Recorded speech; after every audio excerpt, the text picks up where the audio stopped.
अस्सलाम वालेकुम। Abid Multani, principal, bright future institute of shorthand. आज हमारा जो लेक्चर है या हमारा जो टॉपिक्स हमने डिस्कस करने हैं वो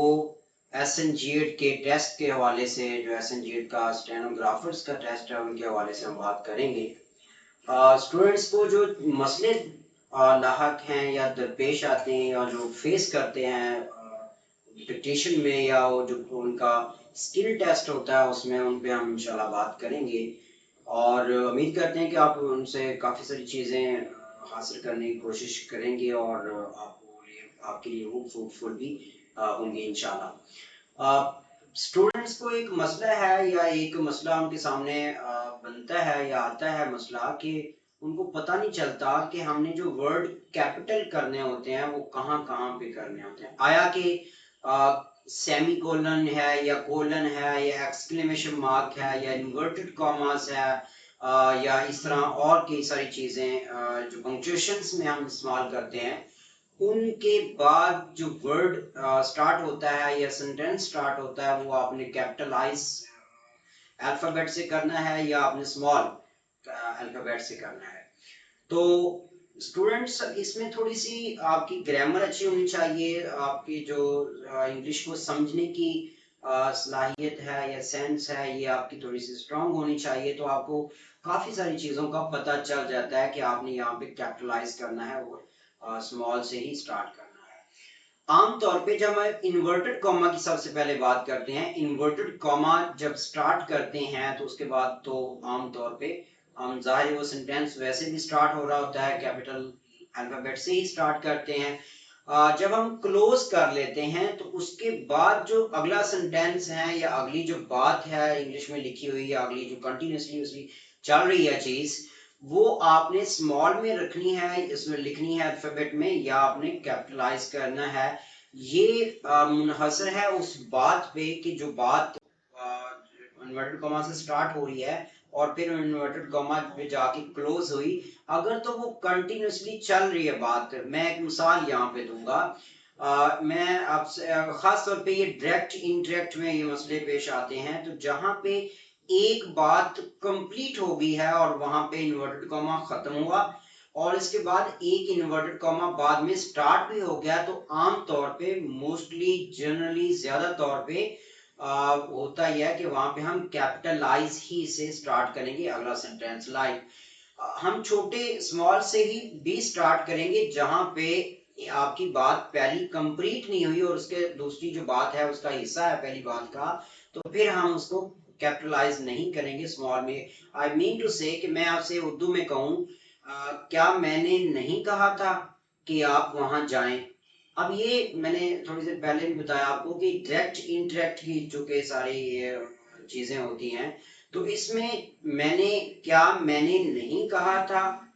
कि आप वहां पे जाएं। अब मेरी एक बात तो हुई कि क्या मैंने नहीं कहा था,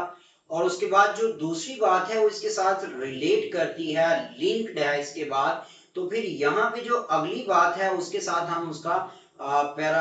जो पहला अल्फाबेट है वो हम कैपिटलाइज नहीं करेंगे। बहुत सारी जगहों पे ऐसा होता है कि एक जो बात है वो कंप्लीट हो चुकी होती है, तो फिर उसके बाद जो दूसरी बात है वो हम उसको कैपिटलाइज से स्टार्ट करेंगे। इसमें थोड़ी सी इंग्लिश आपकी स्ट्रांग होनी चाहिए, इतनी को वैसे भी होनी चाहिए इस लेवल के स्टूडेंट को जो ग्रेजुएशन कर चुका है या उसने अपनी इंटर कंप्लीट की हुई है। दूसरी बात, ये तो इन्वर्टेड कॉमा की होगी। फिर इसी तरह एक्सक्लेमेशन मार्क में भी सेम एक तरीकेकार आपने यूज करना होता है कि एक बात कंप्लीट अगर होगी है तो फिर आप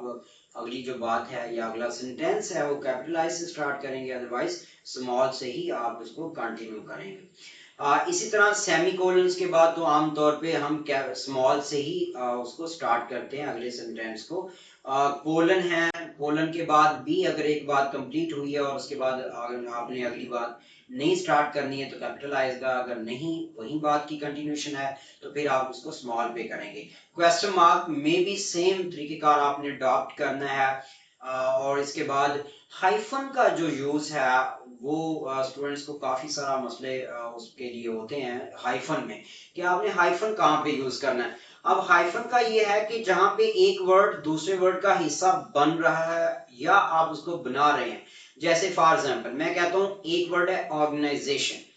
ऑर्गेनाइजेशन में अगर आप कहते हैं रीऑर्गेनाइजेशन, तो यहाँ पे जो री है ये हम उसको लिंक कर रहे हैं, ठीक है, वर्ड का हिस्सा नहीं है बट हम लिंक्ड कर रहे हैं, इसको सेल्फ मेड लिंक्ड कर रहे हैं। तो ऐसे वर्डों में फिर हम हाइफन यूज करते हैं। और भी कई सारे वर्ड हैं, जैसे फॉर एग्जांपल हम एक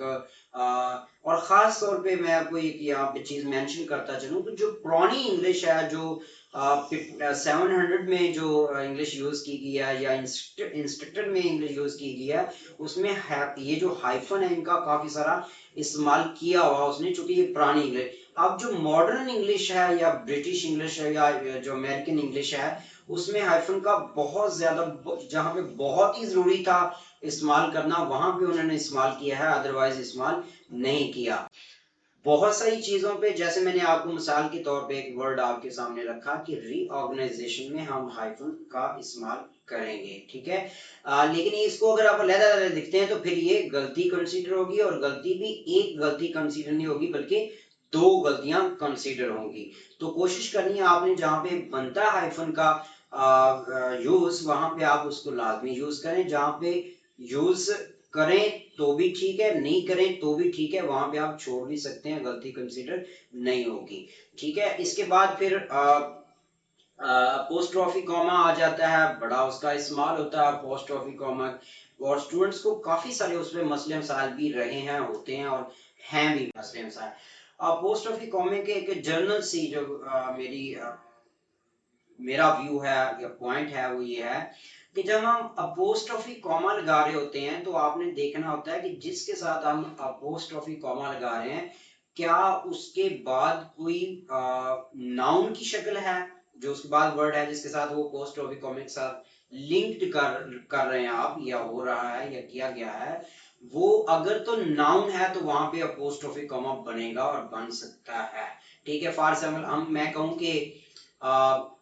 आबद्स कार, ठीक है, वो जो कार है वो एक नाम की शक्ल है, बल्कि प्रॉपर नाउन के तौर पे आता है कार, कार का वर्ड। तो वहां पे हम लाजमी जो आबद्स कार है, या तो ये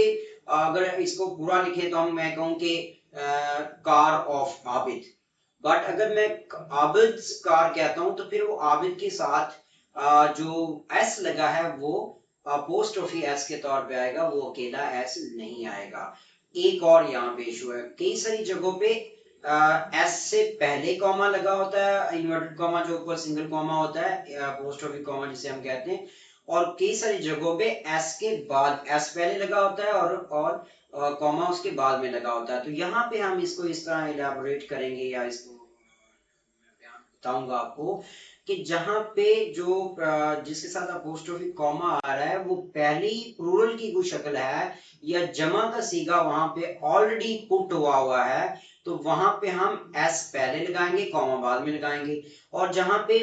वो बंदा जिसके साथ हम, या वो चीज या वो वर्ड जिसके साथ हम अपोस्ट्रोफी कॉमा लगा रहे हैं, वो सिंगुलर है तो फिर हम कॉमा पहले लगाते हैं और उसके बाद एस को पुट करते हैं, ठीक है जी। ये एक जनरल सा इसका व्यू था। ये काफी सारी मिस्टेक स्टूडेंट्स कर जाते हैं और ये बड़ी जनरल मिस्टेक हैं, और नहीं पता चलता स्टूडेंट्स को कि हमने कैसे इसको लेके चलना है। आखिर पे मैं एक छोटी सी बात करूंगा पैराग्राफिंग पे। पैराग्राफिंग लाजमी करिएगा, जहां पे वो पैराग्राफ बनाता है, जब आप शॉर्ट हैंड में उसको कन्वर्ट कर रहे हैं या डिक्टेशन, तो फिर हम फिर क्या करते हैं कि वहां पे दो स्लैशों का वो तिरछी सी स्लैशें होती हैं, उनका निशान लगाते हैं जो इंडिकेट करता है कि ये पैराग्राफ यहाँ पे एक नया बनेगा, ठीक है। और इसके बाद जब हम लॉन्गर में कन्वर्ट करते हैं तो आपने एक इंडेंट देना होता है, लाइन जहां से आपने पैराग्राफ की स्टार्ट करी उससे एक इंडेंट या एक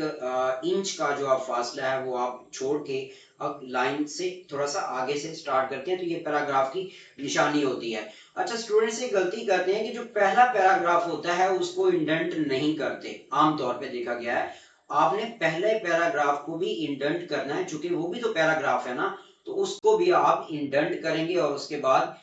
लाइन थोड़ी सी छोड़ के पहली लाइन 1 इंच का या 2 इंच का फासला आप छोड़ के उसके बाद लाइन को स्टार्ट करेंगे। इस तरह जब पहला पैराग्राफ कंप्लीट होता है, जहां पे भी कंप्लीट हो लाइन, वो आखिर जिस पे आप लिख रहे हैं आखिरी लाइन पहले पैराग्राफ की, वो जहां पे भी कंप्लीट होती है आपने डॉट लगा के वट एवर जो भी पंक्चुएशन है वो लगा के आपने अगले पैराग्राफ पे आना। तो वहां पे भी आपने 1 इंच या 2 इंच या 1 टैब या 2 टैब या 1 इंडेंट 2 इंडेंट का फासला देके आपने आगे से लाइन स्टार्ट करनी है, और इसी तरह सो फार आपने तीसरे पैराग्राफ में भी करना है। इंशाल्लाह नेक्स्ट एक वीडियो के सामने आपके सामने पेश होंगे। तब तक के लिए हमें इजाजत दें। बहुत शुक्रिया, अल्लाह हाफिज।